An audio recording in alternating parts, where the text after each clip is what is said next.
everybody. It's Allie, and welcome to our Y&R Chat for Sunday, May 30th, 2021.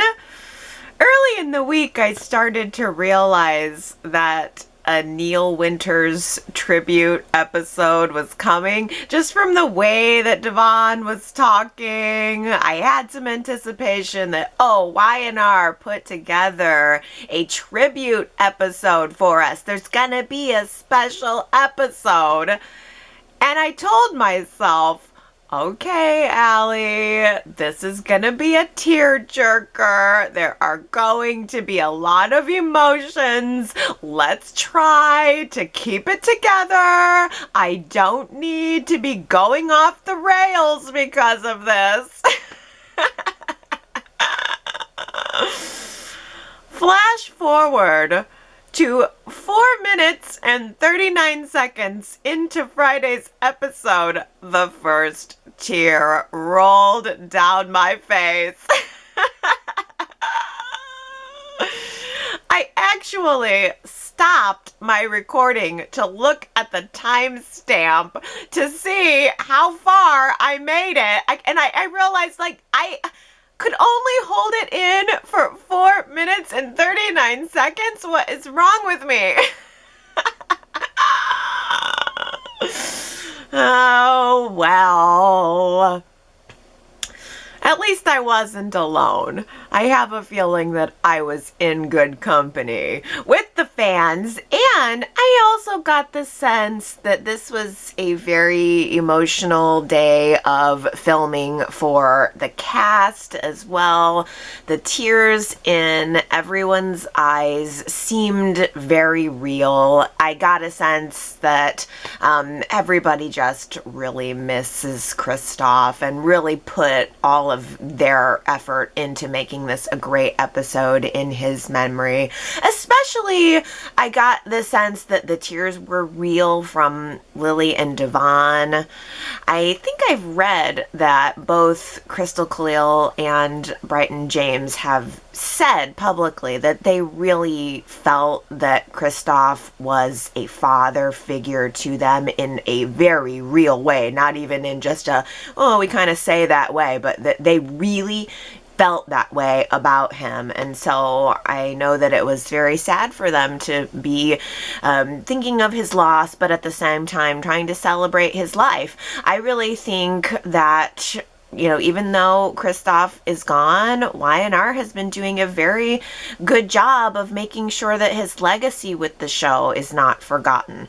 He was important to Y&R. He was also important to television culture as a whole in the larger sense, and certainly he was important to the fans and to the people who worked with him, the people who knew and loved him. So I think that Y&R did a very lovely job, not only with this episode, but also of incorporating Moses into the show now, to show that even though Kristoff is gone, even though Neil is gone, his legacy is still going to have a place in the future of the show through Moses. And I don't know, maybe we got a little bit of a preview of Y&R's future plans for Moses. We did see him sitting in the big chair. Could you even believe that Victor pried himself up out of his chair for even a single moment to let the kids sit in the seat?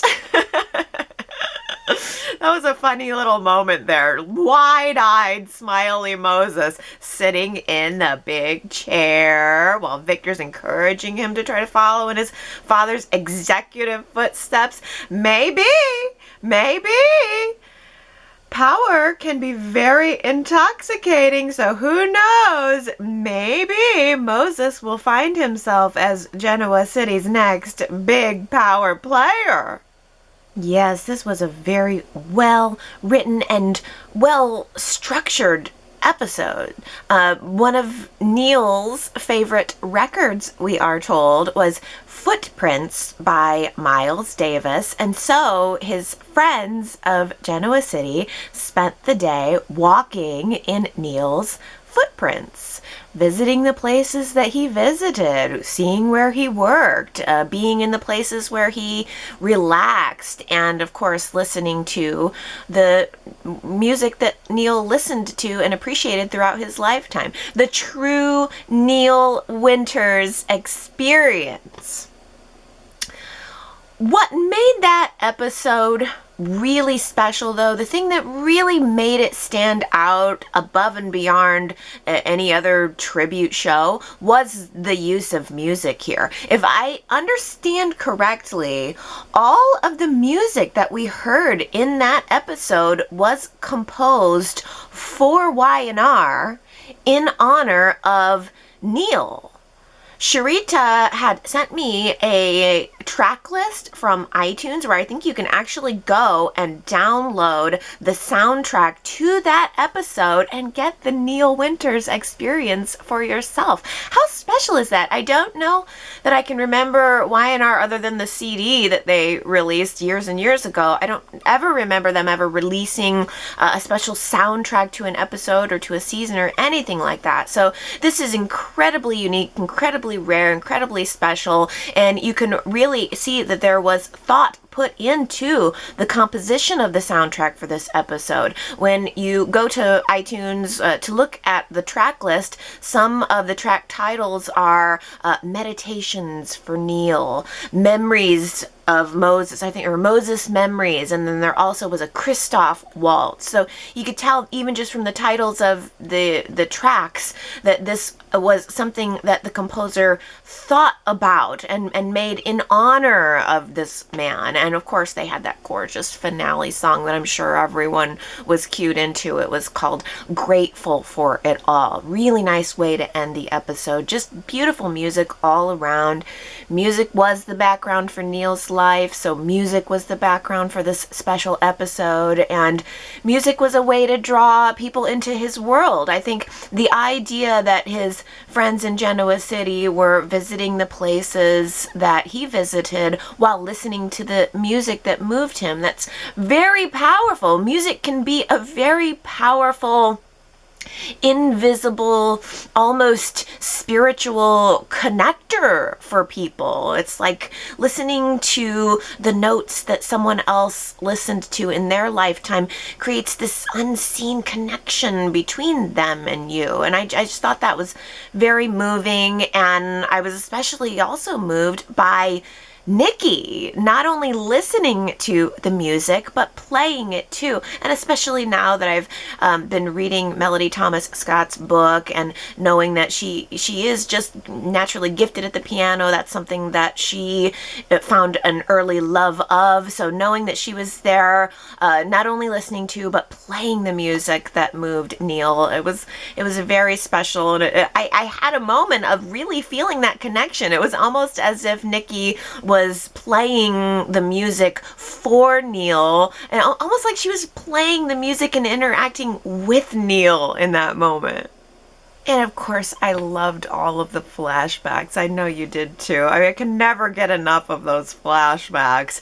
And I can really see that Y&R is making an effort to get back to some of the roots, shall we say, of the show. I thought it was great that they drew a parallel between the rocky relationship that Neil had with Malcolm and the rocky relationship that Devon and Nate have on the show today. I was really happy to see those two have a moment of recognizing that they didn't want to waste time by feuding in the way that Neil and Malcolm both wasted some time by being angry with each other and upset with each other. So that was a really nice moment between our two current characters that connected them to two characters from the past. And of course, even though it was very nice, I hope that they don't keep their vow of not feuding.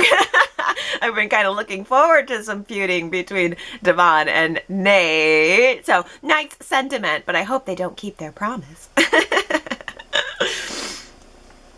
How great. I love the flashbacks. And did you guys see the photos that Y&R used at the halfway point of the show? There were some sexy young shots of Neil and Drusilla. And I thought, oh my gosh, Neil was such a heartthrob right there. I mean, Neil and Drew were hot.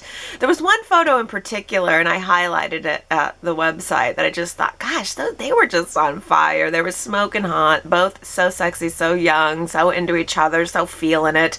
I bet Victoria Rowell would have loved to have been involved in this tribute show, and it seemed almost like Y&R was warming on her, like the relationship wasn't quite as strained as it's been in the past, because they brought her back immediately following Christoph's death, and so that made me think, could we be opening up the door to bring Victoria Rowell back? But no, it seems not. But I know I say it every time I see Drew, but I really liked Drew, and I wish there was a way they could bring her back, even just for a few episodes for the fans. I just think her energy has never quite been equally matched on the show since she left. But I loved that Sharon was wearing one of Drusilla's necklaces that Neil had bequeathed to her from the Drusilla Winters Jewels collection. How nice. And Sharon named a drink after Neil at the coffee house the Neil Winters Special. 2 creams, 2 sugars, and keep it cool, my man. I liked that so much. But I think one of my personal favorite moments from the tribute episode was Nick remembering playing hoops with Neil, talking smack out on the court, but knowing that they were friends and it was all in good fun. And then after Nick's memories were over, he shoots his coffee cup into the trash can in memory of Neil. Oh, I imagine that Nick went home and cried in his pillow after that, like, watching baseball with Adam is just not the same as shooting hoops with Neil. No, Nick's gonna have to go home and dress Adam up like he's Neil, force Adam to pretend to be like Neil. But Adam will never be as great as you. He can never replace you, Neil. No big shocker here. Kyle tells Jack that he's a pawpaw. And Jack just steps right into his happiness rocket to the moon. He even offers to let Tara and Harrison move in with him at the Abbott Mansion. Did you ever doubt that he would? Oh, Jack. Sentimental Jack. He is just thrilled to have the sights and sounds of a child now in this big old empty house.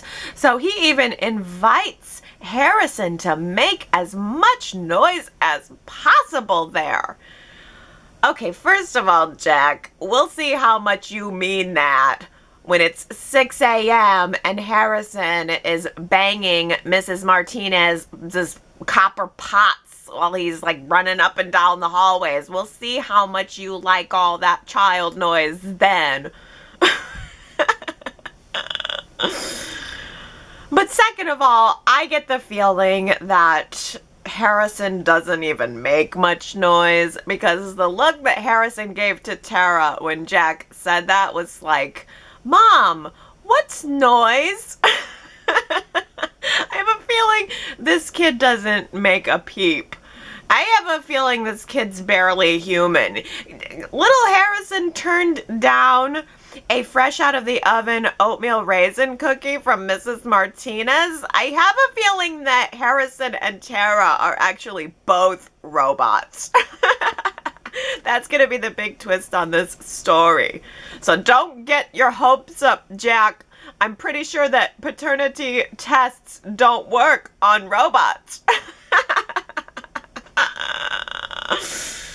Oh, I have no doubt that the paternity test will turn out to show that Kyle is Harrison's father.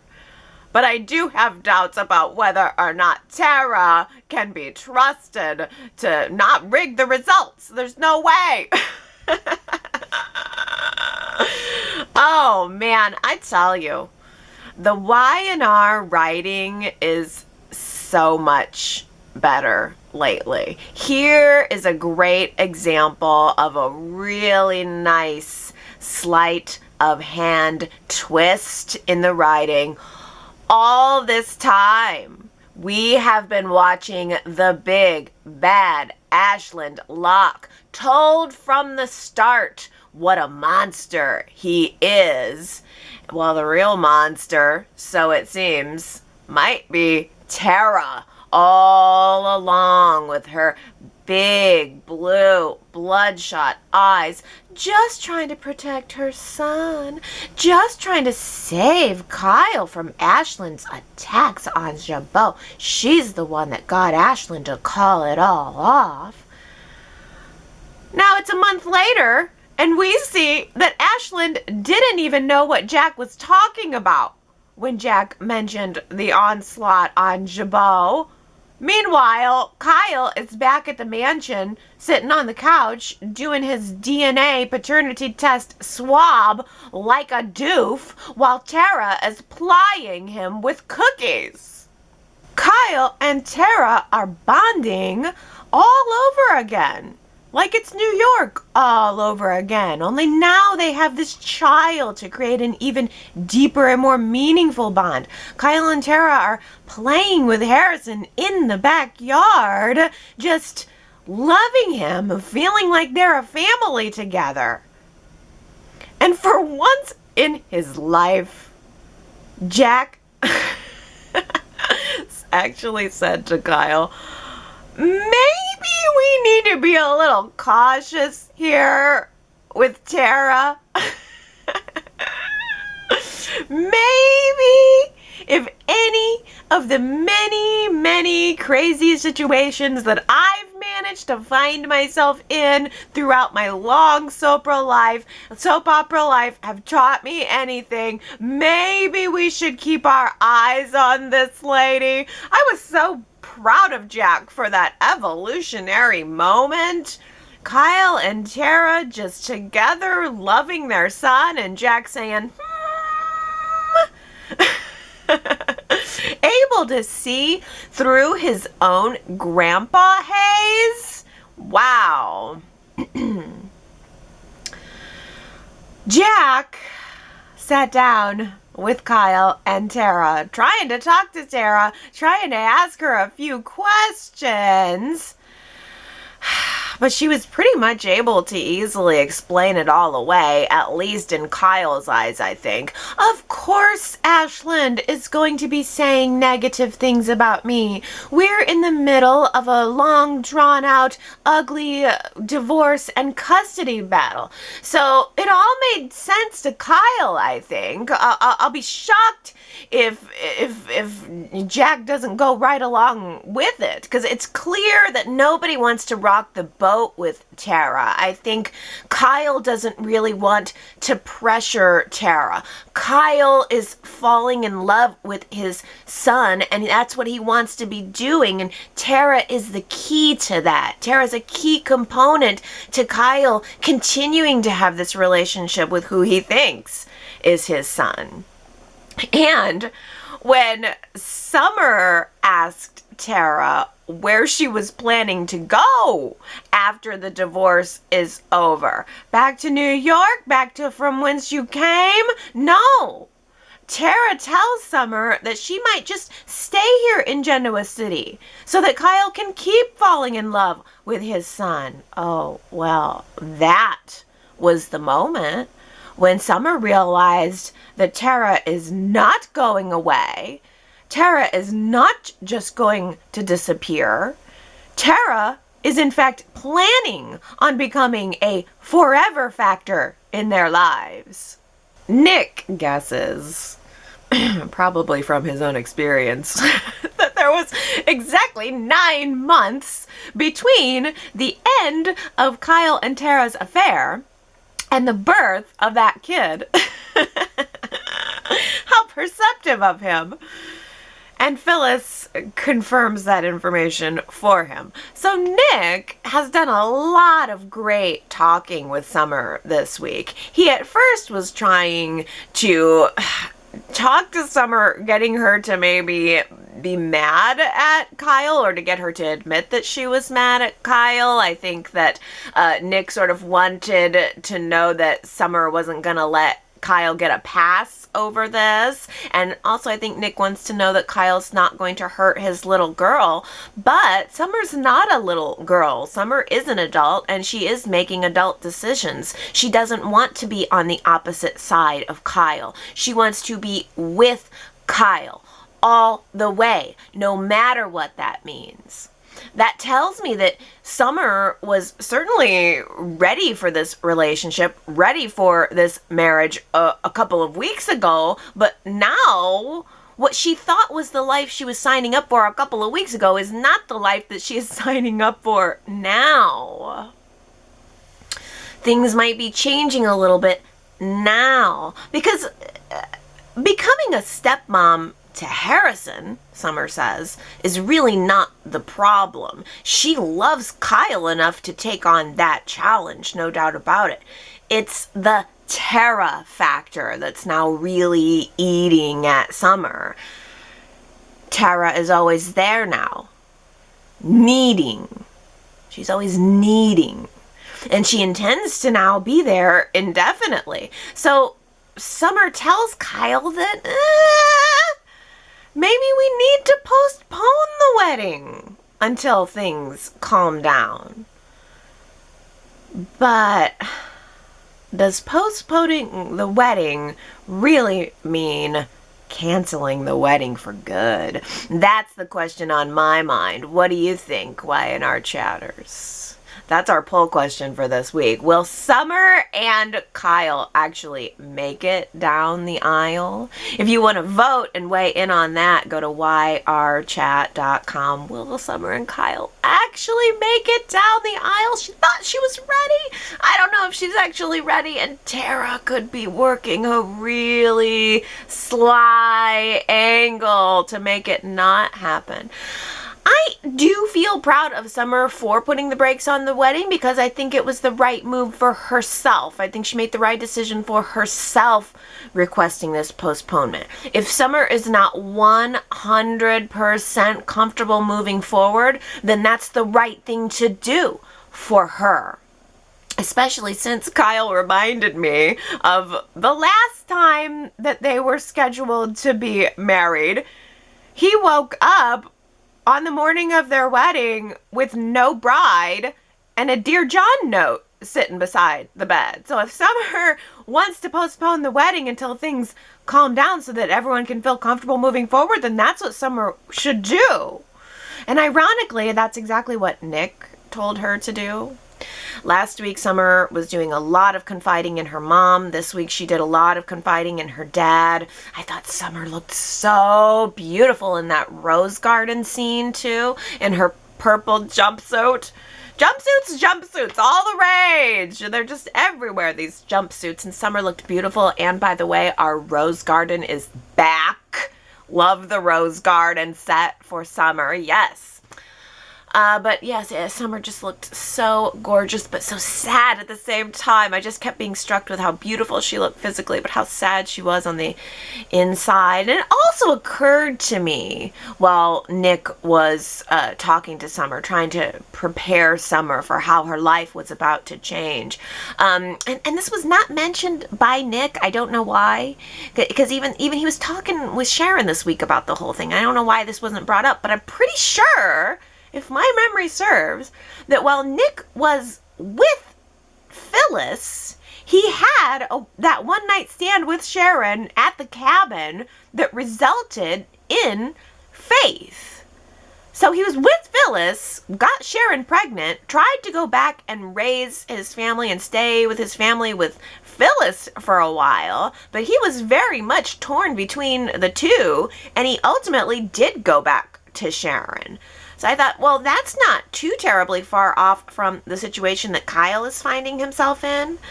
Well, sans the affair component. Kyle didn't have the affair on Summer, but I mean, he didn't cheat on Summer the way that Nick cheated on Phyllis, and then cheated on Sharon again with Phyllis. I don't know. Nick cheated on Phyllis with Sharon after he cheated on Sharon with Phyllis. Wait a minute. On second thought, Summer, don't take any advice from your dad, ever.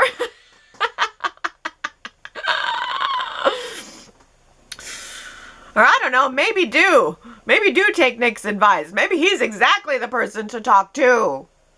Okay, everybody, don't get mad at me for asking this, but how exactly is any of this Sally's fault? How does Ashland finding out about Tara and Kyle's affair connect back at all to Sally Spectra? It doesn't. Sally blackmailed Summer and Kyle with the information. Oh yeah, no doubt about it. But Sally, as far as we know, did not bring Tara to town. She did not tell Ashland about the affair, and she certainly didn't force Kyle and Tara to have the affair in the first place.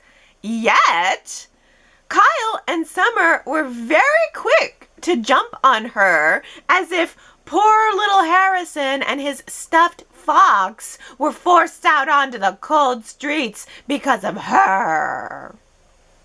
And then Jack finds out that Sally had knowledge of all of this, and he blames her. But I don't know. I don't really blame her. And I don't really blame her for approaching Ashland about the whole thing this week. If she's going to get blamed for it all, one way or another, then why not actually do something to earn some of that blame? I'm all for it. I don't blame you, Sally Spectra. You go, Sally Spectra. If they're going to treat you like you did the wrong thing no matter what you do, then go, do some more wrong things. Make it entertaining. Cause some havoc.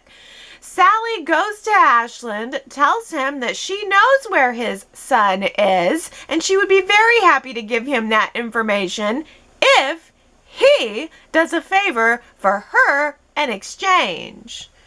Get someone out of the way for her. And that someone is Summer. Just offer her a fabulous job out of town, make it too good for her to pass up, and I mean, it's probably not going to work, but it certainly might be very tempting, because little does Sally know, this job offer would also offer Summer a very convenient way to run away from her problems. Ashland bumps into Victoria twice this week, tells her about Kyle and Tara's affair, and gives Victoria the update that he's going to be divorcing Tara, which seemed to intrigue Victoria. She had her eyebrow raised a little bit when she found out that Ashland was about to be single. The second time they bumped into each other, they talked about their kids, what it's like to be a parent who works really long hours and still tries to make time for their kid. They seem to be bonding over that, even though Victoria did not let Ashland off the hook immediately for going back on the Cyaxaries deal that they had. I liked that. I liked that she didn't let him off the hook, but they both seemed almost to accept that all's fair in business. So there was sort of a mutual meeting of the minds there, put them sort of on a level playing field that I liked. Well, the person who did not accept this right away was Billy. Of course, Billy sees Victoria having dinner with a shark, and he did not like it, and he did not hold his tongue about it either. Some nerve, Billy Abbott. I have to say, some nerve you have. I mean, what business is it of his who Victoria dines with? The kids weren't there. It had nothing to do with his kids. There was nothing to really even indicate that anything personal was going on. It seems like Billy has a hair trigger when it comes to people asking him questions about his personal life and his personal decisions. But he doesn't seem to extend that same courtesy to Victoria. He didn't like it when Victoria was raising red flags about who he was dating, when he started dating Lily and how that might affect their children. But he's very quick to get his opinion out there when he sees Victoria just having dinner with someone. I don't think so, Billy. The last time I checked, Victoria hasn't been wanted on any murder charges recently. Victoria hasn't been tossed into jail anytime recently. So I think that Billy just needs to cool his jets and trust Victoria to make decisions about her own life the same way that he expects her to respect his decisions about his life.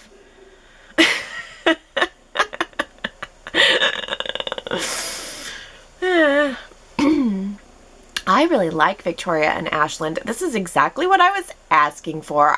A lot of people were asking for this, kind of hoping this would be a new direction for Victoria. But I will say, I also am wondering if Ashland Locke is far more intrigued with Phyllis than he is with Victoria. I mean, what is up with this? Ashland is always squaring off with Phyllis now. He bothers to explain himself to Phyllis now, and he also seems almost sort of intimidated by Phyllis. And I just struggle to understand why. He's Ashland's Locke. I mean, either he is not as big of a bad monster as everyone says he is, or he's just got the secret hots for Phyllis.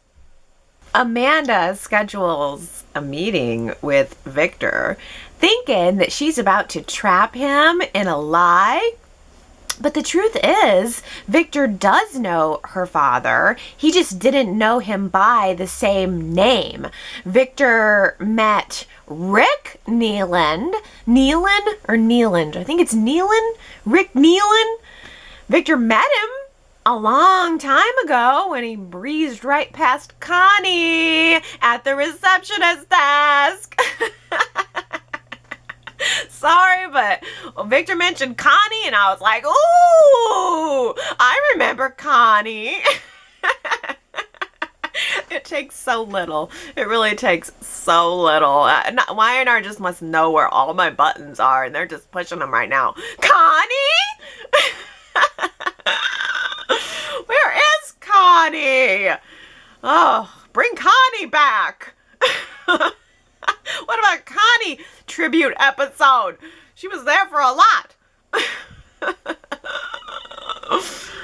Anyway, good old Rick Neeland breezed right past Connie just to try to get onto Victor's calendar to seek some advice from Victor on how to find his child who was given up for adoption.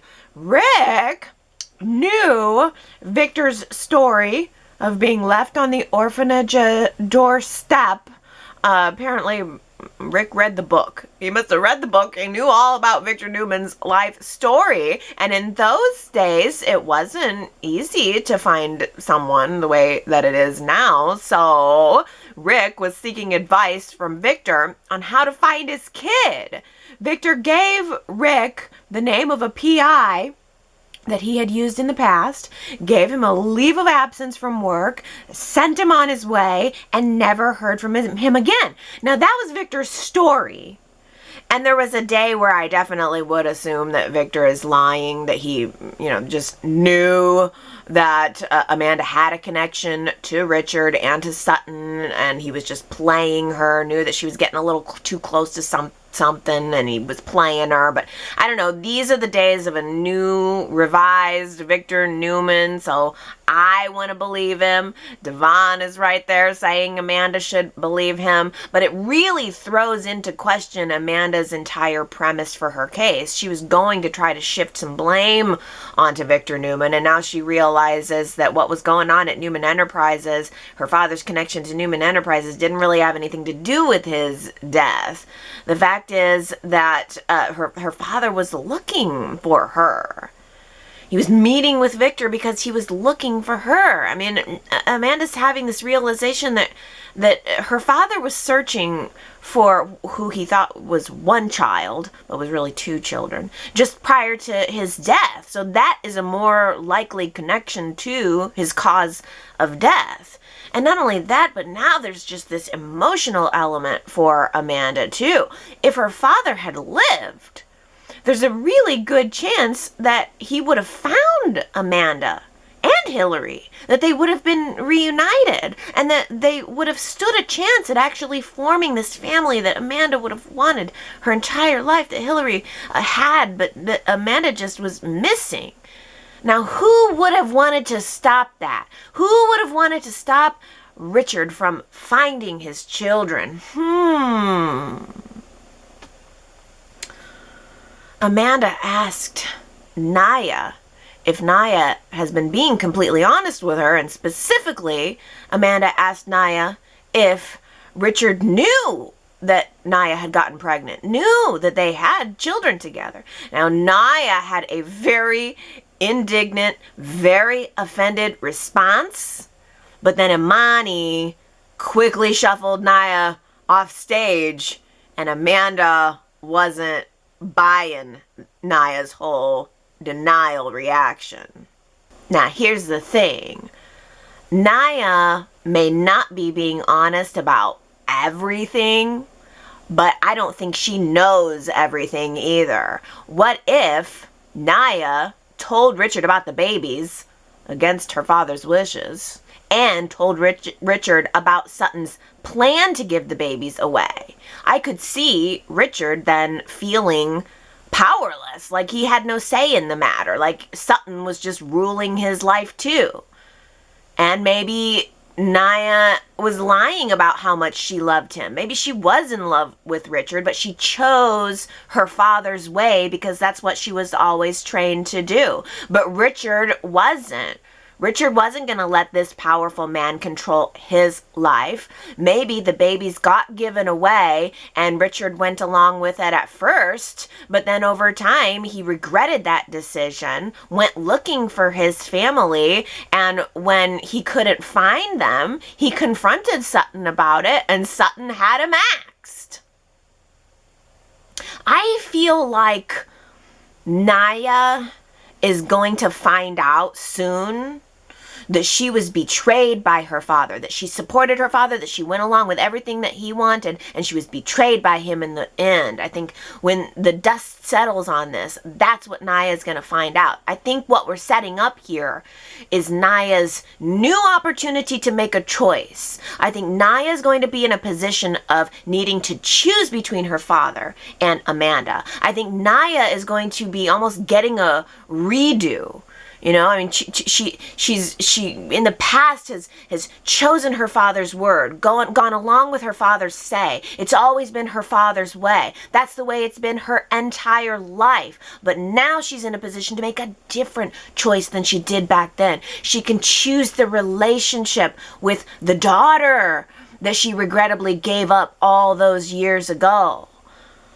Yes, that's good, too. I mean, the one thing we know for sure about Naya is that she loves her father. She respects his opinion above all, and that she is fiercely protective of him. But I think we are going to see Naya now having doubts about him, having doubts about his innocence. And I think we're also going to see Naya choosing to turn her back on her father in favor of Amanda and of Amanda's investigation. And that is going to solidify that mother-daughter relationship in trust.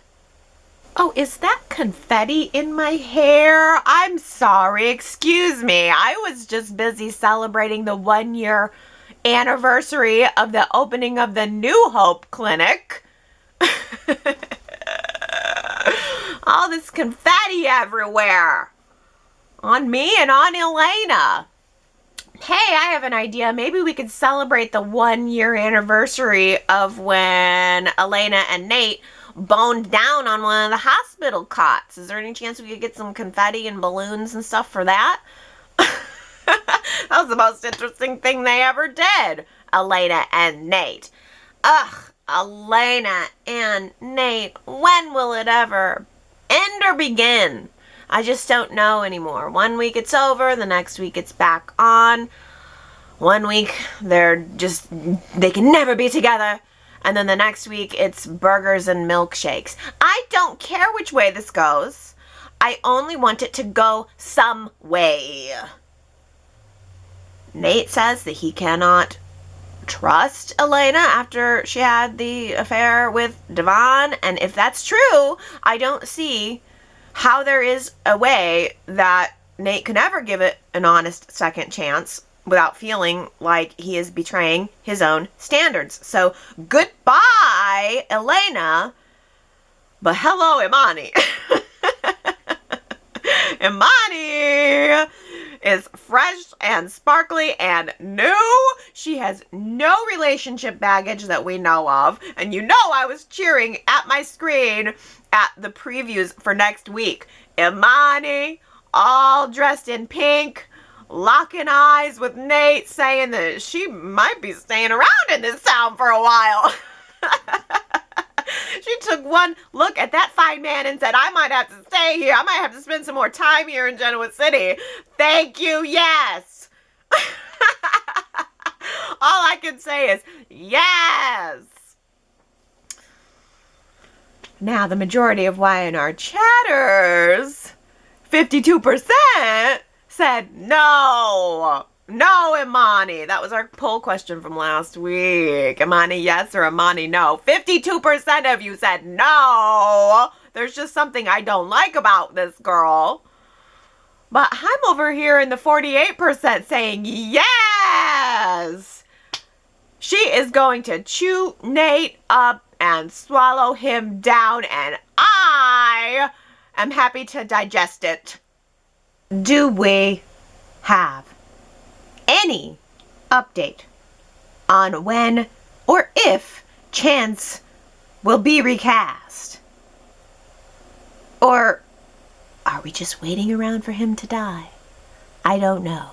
But let's assume that Chance is coming back. Okay, fine. Let's assume Chance is coming back with a different face.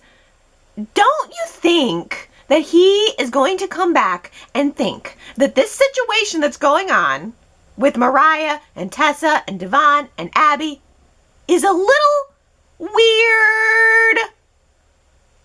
I am watching these video diary scenes this week with Mariah, Tessa, Devon, Abby, all taking turns to give Chance the video update on how much fun everyone is having raising this baby, making this baby. And I'm thinking, if I were Chance, it would make me incredibly uncomfortable knowing that Devon is just there hanging out with my wife who's carrying his child while Mariah and Tessa are just dorking around in the background being dorks. Like, there's no way that Chance is just going to slide back into this situation like it's no big deal. It is a big deal. It's weird. And the longer it goes on, the weirder it is. How is Chance supposed to feel connected like this is his child when it's seemingly everyone else's child but his? Yeah, I don't know. Just this week, for some reason, I kept thinking that Devon's presence in this situation would annoy and unnerve me. It would annoy and unnerve me if I were Chance. Like, get this guy and his healthy sperm out of my family house and out of my life and away from my wife. I don't know. I guess it was just this week I kept thinking of it from Chance's perspective. I don't know. Maybe I'm not evolved enough. I'm not sure. I mean, I like that Devon can be there as a go-between between Abby and Mariah, but why should he have to be? I can't still even believe that Mariah wants to be there living under Abby's watchful eye. Mariah even admitted this week to Devon that sometimes she feels Abby's energy. Like sometimes it seems that Abby is just waiting around for Mariah to do something that screws up and hurts the baby. Like, gasp, falling and spraining her wrist. Who would want to voluntarily live on eggshells like that? I just don't get it. Like, what is so special about Abby that would make Mariah, and Tessa for that matter, want to give up their lives, their freedom, their feelings of independence just to give Abby a child to smother? Chelsea's revenge plan for Sharon is even better and even more brilliant than I had hoped. Chelsea is planning to get close to Ray. Oh, now that's good. That's good. OMG, what if Ray and Chelsea end up together? After all of this, has that occurred to you? You guys, what if Ray and Chelsea fall in love? OMG, that didn't even ever occur to me. Or what if Chelsea just tries to make it look like she and Ray are hooking up? Well, now there's a revenge. Well, now there's a great revenge. Like, whoa, revenge. Ray and his big heart is completely susceptible to the conniving Chelsea, just like Sharon's big heart was completely susceptible to the conniving Adam. Oh, that's good. That is way too good. Ooh. Well, Chelsea gives her confession to the cops. No fuss, no muss. Michael doesn't plan to oppose the temporary insanity defense, but Ray, being the human being that he is, can't just let it end there. No, he wants to help Chelsea, just like Sharon wanted to help Adam. Or Ray just wants to find out that she's lying, either way. But Ray goes back to Chelsea after she's given her official confession. He wants to try to correct one key part of her story. He wants to try to let Chelsea know that Sharon and Adam were not having an affair. That Chelsea, you imagined it. Okay, maybe you thought it was true, but it wasn't true. And now look at you in the mental institution. I'm going to tell you it wasn't happening. Maybe now that you know this information, you can start to heal. And I mean, it's always hard. It's hard gauging where Chelsea's head is, but it seemed to me like she was only pretending to not believe it at first, like she was putting on a show. And then she then had a complete turnaround wherein she, right in front of Ray's very eyes, had the realization that she was wrong, that her plan was all for naught. Adam and Sharon weren't cheating together. Oh no, I hurt an innocent man in the process, and I wasn't even right about it all. But then Ray walks out, and Chelsea's right back to her Cheshire Cat smile. So she seemed like she knew she pulled one over on him, but I have trouble knowing what Chelsea believes begins and where she's conning ends. I just don't know. There's just so much subterfuge with Chelsea right now. It's hard to know what she believes and what she doesn't believe. Next week, I think, and I hope, maybe we're going to get a better sense of where Chelsea's head actually is. Because she's going to get the results of her hearing. We saw in the preview, I think it was Ray or Michael or somebody was giving her court results. I mean, if she didn't even show up, then we know it probably is going to be that she's just off the hook. But we also did get some follow-up with Adam, or I think we're going to get some follow-up with Adam, at least I hope so, because I was kind of hoping that the showdown between Adam and Chelsea that we did get was going to be a little bit more epic. Like, I don't know, it was very mild, and it was all about Connor, and it was clear that Adam was trying really hard not to say anything to hurt Chelsea, and on the one hand, I do think, okay, well, I don't know if I would want to see Adam totally rip Chelsea to shreds, but then on the other hand, I'm thinking, gosh, I really wanted to see Adam rip Chelsea to shreds, so I don't know, but I feel like there's going to be more on that next week. Adam's no longer a fugitive, so there's no need to have a restraining order that's keeping him away from Connor, right, Chelsea, right? Well, I don't know. I think that if Chelsea is actually starting to have a turnaround, then she should have no problem dropping the restraining order and giving her son, the one thing she cares about more than anything, giving her son at least one parent to communicate with. But I guess if she, so I feel like if she drops the restraining order, then maybe that means Chelsea's getting better. But if she keeps the restraining order, then I think we'll know that she is still convinced that Adam is the source of everything bad that's ever happened to her, and he can't be trusted with Connor. And then that will also tell me that Chelsea's revenge plan on both Adam and Sharon is not slowing down anytime soon. It's not manipulation if I am a willing participant. I thought that was a fun little quote last week, and obviously it must have been a very hard one because only Henry, Jamie, Victoria, Yay Marky, and Sheila got it right. You guys guessed that it was Billy who said that. It's not manipulation if I'm a willing participant. Actually, he was talking about his kids.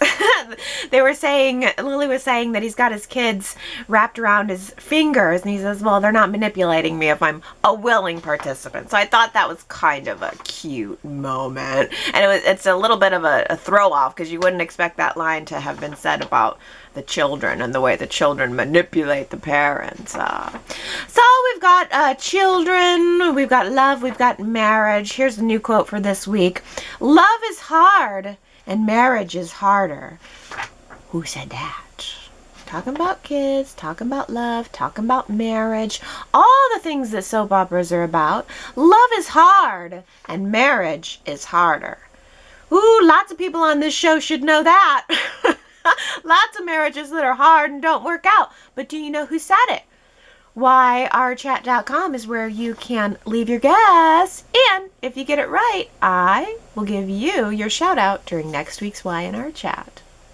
I have got some good comments for you this week, as usual. Starting with Victoria, who says, Ray, did you sense how ironic you sounded in your conversation with Sharon? You explained how your mother raised you to help someone who needed it. Sharon could claim the same when she was helping Adam. I'm glad you and Sharon have reconciled. To keep things on track, you may want to consider not engaging Chelsea. Yes, indeed. That was my read on the situation. Exactly, Victoria. What Ray was saying to Sharon about just wanting to help Chelsea, it's the exact storyline that Sharon had with Adam in reverse, and that's why it's such a brilliant twist that, again, I did not see coming, but it makes total sense in light of the story and in light of Ray's character. It gives Ray a little something to do now, because we bounced right back to, okay, well, Sharon and Ray are back, happily ever after. Okay, Adam's vowed not to come between them. Are we just headed right back to a triangle? No, this is a very interesting new direction for Ray, seeing him share some scenes with Chelsea. He's going to be wanting to help Chelsea despite Sharon's warnings, and that might very well be where the new wedge is. But you are so right, Ray. You was just telling Nick what a great place his life is in now. He's got no problems whatsoever. He and Sharon are 100%. Why jeopardize that? Why rock the boat? Why not leave well enough alone? Close the book on Adam and Chelsea and all of their everythings if it bothers you so much. But no, now Ray can't get enough. Now Ray can't let it go. It is indeed the ultimate irony for that relationship, which is why I love it. Well, the other thing I love is Imani, but not everyone feels that way. What a close vote, 52-48. Let's hear from TB84, who voted yes, Imani. I voted yes because there is something about her or the actress and the portrayal of Imani's character. And if she keeps some sort of secret, which may be crucial in that storyline, I still like her. She may be having some information about Sutton and his involvement with the crime, which no one else knows about. I agree. I think Imani has some missing piece of information that I cannot wait to hear. But Astra voted no, Imani, saying I have nothing against the actress. There's just something about the character I don't trust. Oh, well, I'll agree with that. I think I probably don't trust her, but as a soap opera character goes, I think that makes me like her. I feel that Imani's going to add a little something to Amanda's mystery, and I feel she's going to hook up with Nate. And so on those 2 points, I like her, and it doesn't matter to me whether or not I trust her. But I get you, because sometimes you just see a character, and it's like, I just don't like you, I don't trust you, I just don't like you. And that's where you land on them, and sometimes you can't quite get past it no matter what they do. But Robbie says, I voted yes, I'm intrigued. What does Imani know about her family? When all is said and done, will she be an ally or an enemy to Amanda? Plus, her fashion and her hair game is on point. Yes, we have that great, that's a great way of putting it too, Robbie. That when all's said and done, we know Imani knows something. And I really believe that Amanda and Naya are going to have a very strong bond coming out of this. But what will the relationship with Amanda and Imani be? Will they be the next great rivalry?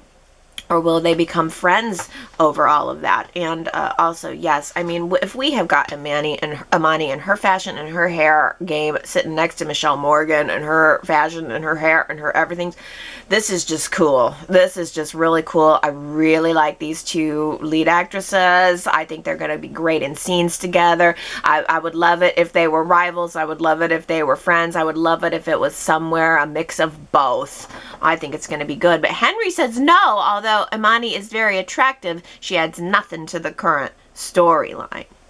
I think you're right because I think so far she adds nothing to the storyline, but I really feel like we're getting there. Even just seeing that little preview with Nate tells us, okay, Y&R's got a plan for her. We just got to get to it.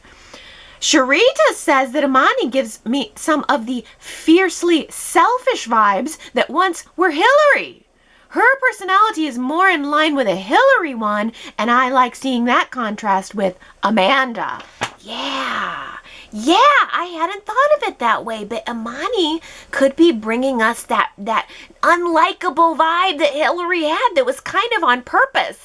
I mean, Hillary was kind of unlikable, and yet she was hugely popular with the show. So maybe that's the essence and the shoes that Imani is trying to fill. Mark says, thumbs way up. She is intriguing. She has some secrets. She looks great in yellow. Come on, Y&R. Keep up the good work.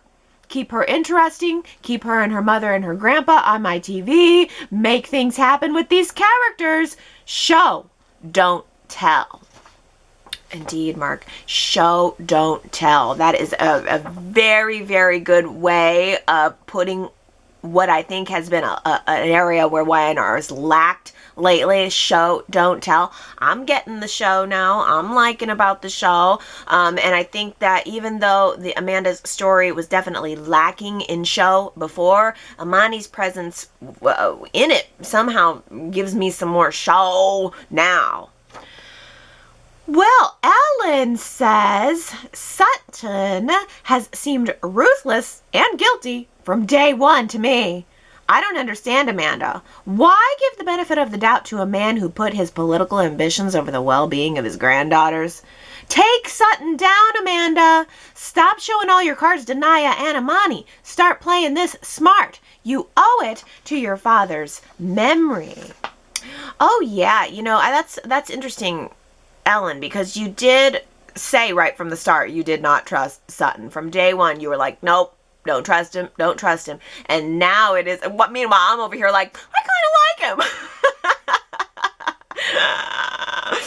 But yeah, now it's starting to seem like you're completely right that Sutton is not to be trusted from day one and before day one. Ellen also says, Naya acts like such a weakling most of the time, but she showed a flash of anger today. That made her a bit more interesting. I agree. I liked seeing Naya's reaction. I liked how indignant she seemed to be, but you could tell there was so much more going on beneath the surface there. Amanda seemed to sense that Naya was lying. I sensed that Naya was lying. That gives her more. I think Naya's motives and Naya's role in this is about to become clear pretty soon. I think a lot of what she has said has not been truthful. I think that Naya had, again, that cognitive dissonance where she did what her father said to do. She didn't ask any questions. She just went along. But at the same time, all of the feelings that she had and the things she perceived as true were still there in the back of her mind. I think that a lot of what she said and has said to Amanda has been lip service when it comes to this case. She said, I just didn't really love Richard. I just didn't love him. You know, we didn't have the spark. But I don't think that's true. I think Naya told herself that because it fit with what her father's dialogue was, but at the same time, I think she knows that she really actually did love him. I think she didn't want to give away the babies, and I think she didn't want to admit that because it would mean admitting that she did something wrong. It would mean admitting that her father did something wrong. But I think little by little, that scene that you're noting here, Ellen, where Ellen is just, Naya is just starting to show some fierceness. I think that's where we're starting to see the little bits of unraveling of the threads of her character, and I really can't wait. I really like this actress. I also have to mention that I think that Y&R has done a great job of styling both Naya and Imani. I always really am very interested in what they're wearing, how they're looking. Like, these characters, I actually do think Y&R has a plan for. I think they're seeming now to me to be more well thought out than they were at first, and maybe it's just now that we're getting to it, but I'm glad we're getting to it. And I think there's something to be had here. It was kind of the same way with Tara. She floated around on the scene for a while. We all kind of went, what do we think about her? We did a poll about it a few weeks ago, and it's just now that Y&R's coming in for the kill. Victoria says, Tara's a manipulator. However, I don't think she's in this with Ashland. I think Tara's main goal is Kyle. Coming back to town and seeing Kyle was enough to turn her spark into a flame. When Jabot suffered from sabotage, Tara saw how the Abbotts stuck together as a family. Knowing if she stays with Ashland, she's alone, Tara longs for herself and Harrison to be in a loving, loyal family. So her plan is working well. Summer's already having second thoughts. Oh, so you think that Tara is not necessarily, she is a manipulator, but you think what she's manipulating is the relationship with Kyle, not necessarily on the grander scale. But Sherrod says Tara was the saboteur of Jabot. And yes, this was my read on it too, Sherrod. That's exactly what I was thinking the moment Ashland showed that he didn't seem to know what went on with Jabot. I thought, oh, well, here we go. Here's the twist. It was Tara all along. Sherrod says, I have not trusted Tara Locke from day one. With all due respect, she carried on an affair with Kyle for months without her husband's knowledge. I don't think so. Not if we are to believe that Ashland Locke is the big bad scary wolf. And if she did, even more reason not to believe and trust her. Lying comes too easy for her.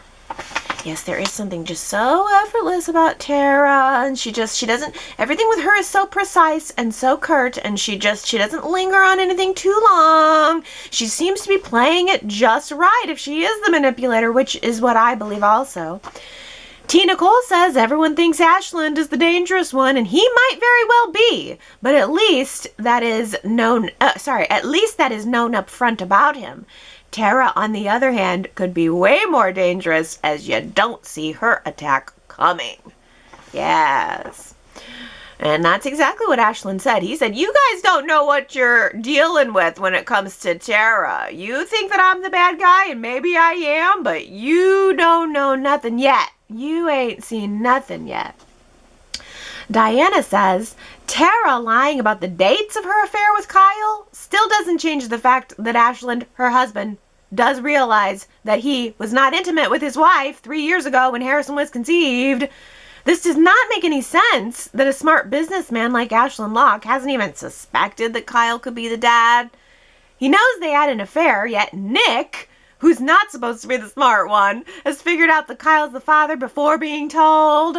I wish that Y&R would be more creative, as there's often holes in the story that are not realistic. Oh yeah, that's funny, Diana. Even Nick was able to figure it out. Come on, Ashland. Well, how about this? Jamie says, do any other chatters suspect that Ashland not only knew about the affair, but also encouraged it in some twisted, long game revenge plot on the Abbotts? Much like many high-profile couples, maybe the Lockes had an understanding that their marriage was political and not based on love, allowing for flings. It's unlikely, but possible. Perhaps they are pulling a con. It would be awesome to see Victor and Jack team up to bring down the Lock Ness Monsters. Yes, I think this is also an interesting potential twist, that what if Tara and Ashland are working this whole scam together? What if they're in on it together and it only appears that they're having some big, long, drawn-out divorce? I think that's a point that Daisy had made last week, that it's possible that they are making a big stink about this divorce, throwing up all kinds of fireworks, and that, in truth, they're working together. Hey, let's talk about Sally Spectra. Gary says, Sally Spectra going semi-revenge postal on today's episode has kind of ruined her seeking redemption storyline on Y&R. She came on with a bit of a bang, but never had a very sharp focus like so many new characters, until she fell under the spell of a kind of man that she's never known, Jack Abbott. Good luck trying to finagle him back into the web now, Sally. It's an interesting choice for Y&R that although Sally feels she's deeply in love with Jack, the reality was that the two never went beyond a beginning dating stage. Although Jack was taken with her, he kept her at a chaste distance. As far as being a viable character, everything will depend now on where the writers take Sally. Yes, this is a good point, Gary, that they were working a real hard angle of Sally trying to have her redemption, and then squash, she goes and does something to blow it all up. I just don't mind it. I don't know why. I mean, you can only have a character on a redemption train for so long until they finally go, forget it. I'll just be what everyone thinks I am. So in that way, I sort of accept this evolution of Sally's character, but I also like the point you're making that she was in love with Jack, so she says, yet yet they really didn't date all that long, and now it seems like that's just right out the window. I mean, 2 weeks ago she was declaring her love for Jack, and now she's got no problem screwing over him and his son. The interesting thing will be what happens when Jack confronts Sally about all of this. He gave her the blow-off this week. He told Tara not to trust her. But what will happen when Jack and Sally come face to face the next time? Zuberplex says it would have been a smarter move for Sally to join forces with Gloria than with Ashland. That would have elicited our sympathy for both. Yeah, what happened to that? What happened? That was the last time officially we saw Gloria. So yeah, that would have been a very good ally for Sally. Instead, she chooses Ashland to get Summer out of the way. Here's another piece that's just a little, who's Sally's biggest enemy? I thought it was Summer, then it was Phyllis, now it's back to Summer, and really, does Sally care about getting Summer out of the way? I mean, she wants her job. Sally wants Summer out of the way, so yes, she's a thorn in the side, but she still wants Summer's job? I thought Sally got promoted to another good job. I mean, does she really need Summer's job? And is it that much of a motivation to go doing this? I'm not quite sure. I do think there's something lacking for Sally, no doubt about it. What I think I might have rather known is that maybe Sally wanted Kyle. It seems more as if Sally's trying to get Summer out of the way, that maybe she really wanted Kyle, but I guess we can't have Sally and Tara both wanting Kyle. Is the relationship with Jack and Sally absolutely over? Is that a function of a fan response? Because it certainly was all lovey-dovey romance, and then it went to cold pretty immediately. Yeah, there's more here that needs to be done with Sally. It seems like Y&R brought her on to be that challenge for Summer and Kyle, and then they pivoted a little bit, stuck Sally into the relationship with Jack that maybe just didn't work out for fans' reaction for whatever reason, I don't know, and then they brought on Tara to be the main challenge for Kyle and Summer. Tara and Harrison and what's going on there, that's the problem that's going to cause the real wedge between Kyle and Summer, not Sally. So again, that's what I'm saying. Like, Sally's not the real problem here. She's just sort of drifting around she's a little bit of a rebel without a cause, no? Sue W. says, I hope Sally Spectre gets a meteor storyline. Her character is starting to flounder all around a bit. The actress is so gifted and can give us much more than pining for Jack, pestering Kyle and Summer, and whining to her grams. I'd like to see her front and center in some business wheeling and dealing, rather than continuing to lurk around the lives of others. It's time for her to become a strong Y&R persona instead of a notorious B&B throwback. In true soap opera fashion, B&B has long moved past her shenanigans, and Y&R could bring her a new purpose as well. They need to bring Theo back on is what they need to do. Bringing Theo back on could help give Sally a partner, potentially a romantic interest, somebody to work around town with. But boy, I sure do agree with you. And I like how you're putting it, that Sally right now is on this is what she does. Pines for Jack, pesters Kyle and Summer, whines to her grams. Takes a smack from Summer. I'll add that into the mix. Yeah, there's just not meat there. And I agree with you that so much more could be done. I think Y&R lost focus on Sally a little bit. Well, or maybe a lot of it.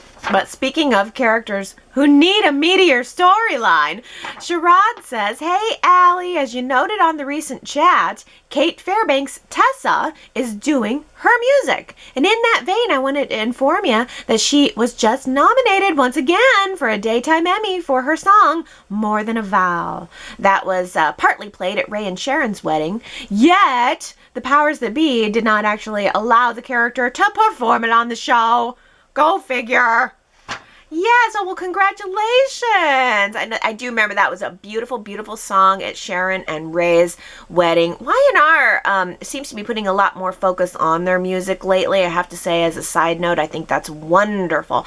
Y&R's musical selections have been one of the things that really has drawn me into the show over the years. Happy to hear that Kate Farrant-Banks got an Emmy nomination for it. I did go looking and saw that the Emmy nominations are out.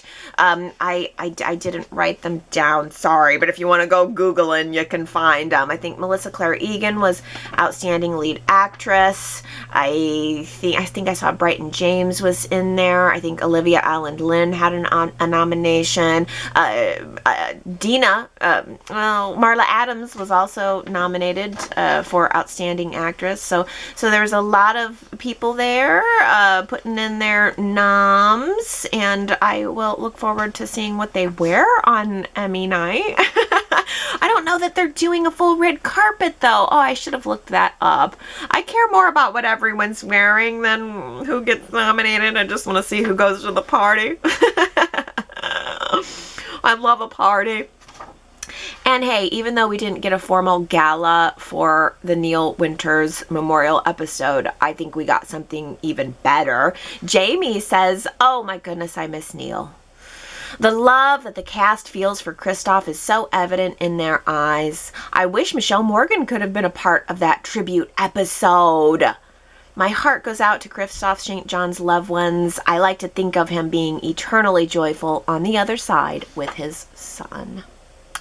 Yes, I know. I mean, he just seemed like he was a happy guy. Yeah, I think he would have been a joy to be around. But you're also mentioning Michelle Morgan. Yes, she would have missed out on the tribute episode, and I was thinking that too. There was a scene with Lily and Amanda connecting.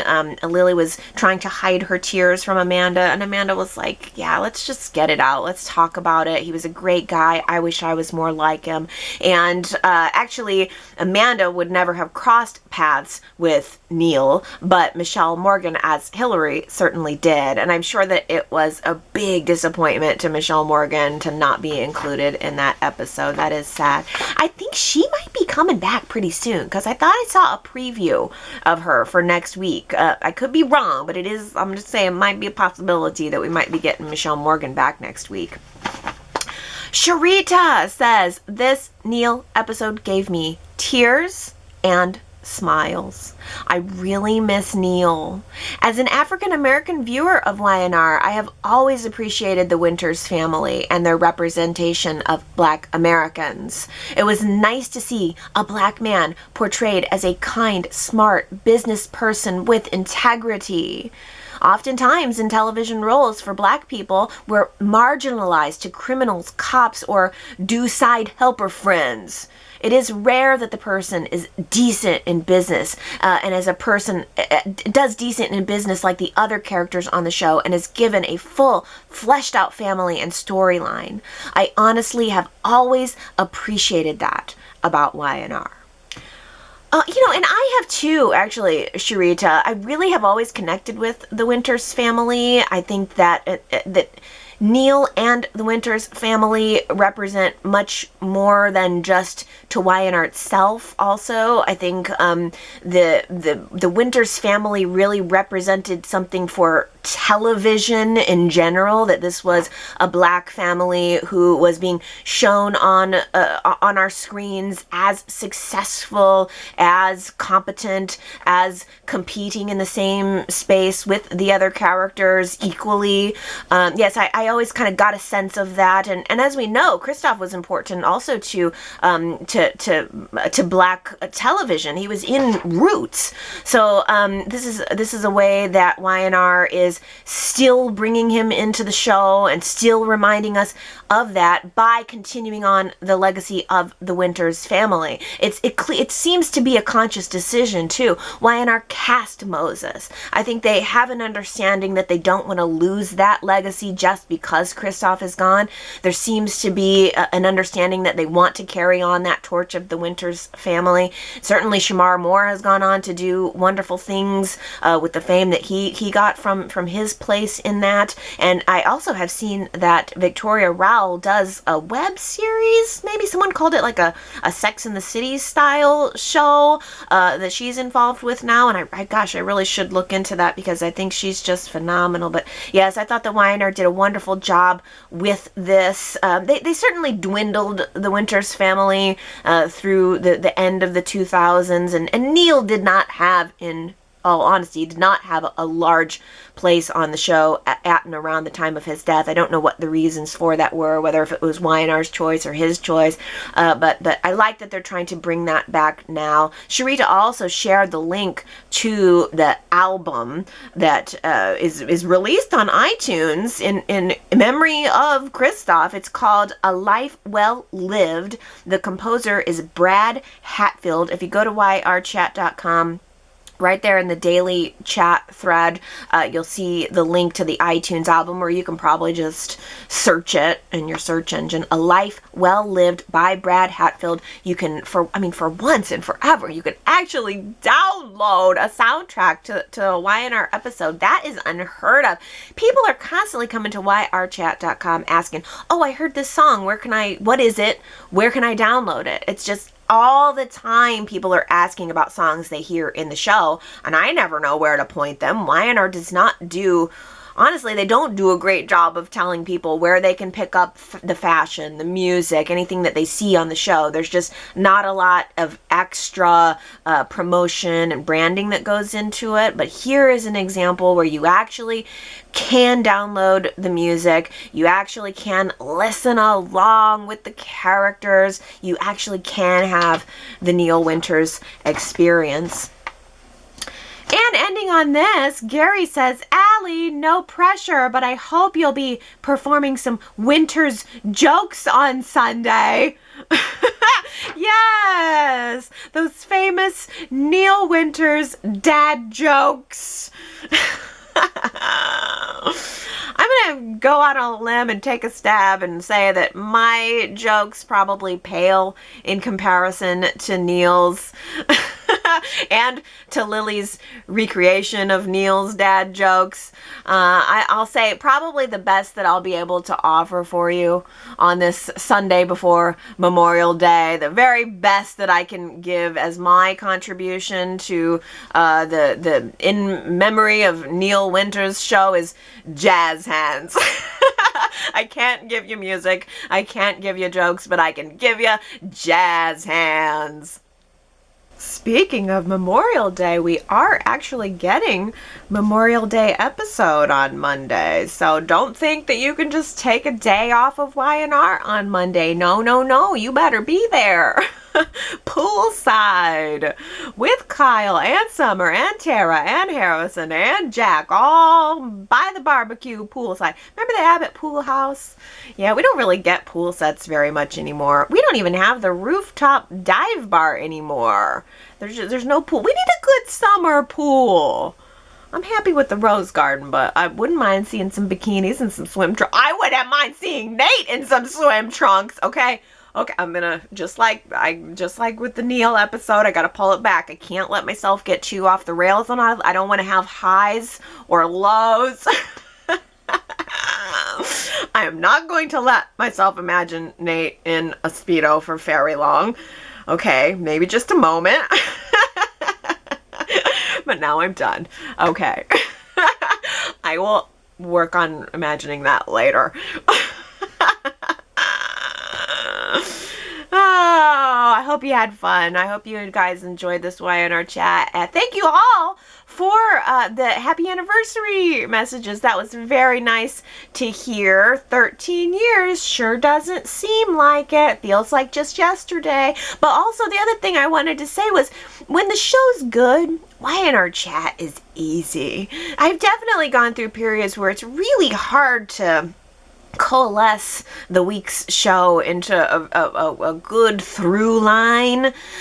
So when the stories are disjointed, it's hard to put together Y&R Chat, but when the stories are good and the stories roll one into the next, then it's very easy for me. When the show is good as a whole, it's just so much easier to put together Y&R Chat. And right now, Y&R Chat's so easy to fling together. I got a lot to say. Everything makes sense the way it's connecting and flowing into each other person and story on the show. So that's my indicator to me that Y&R is in a good place right now. I'm really enjoying it. I hope that you are, and I hope that you go to yrchat.com to tell me what your impressions of the week are. It's always fun to read your comments. I hope that you guys do have a really nice Memorial Day. Maybe do a little barbecue, a little poolside for yourself. I think I am going to do some grilling. I'm going to make a pretzel bun for hamburgers. I've made pretzel buns many times, but you can't beat a freshly made hamburger bun. And I've got this pretzel bun recipe that's just really good and salty, and I love soft pretzels. It basically tastes like you're eating your hamburger on a soft pretzel. So that's what I'm going to do later today, is do my prep work for that. So you can just imagine me tomorrow biting into my big juicy hamburger on a pretzel roll. With cheese.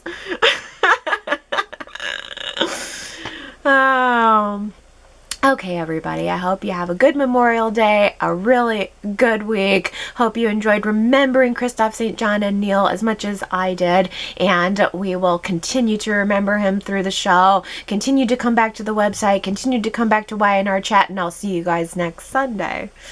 I love ya! Jazz hands! Bye!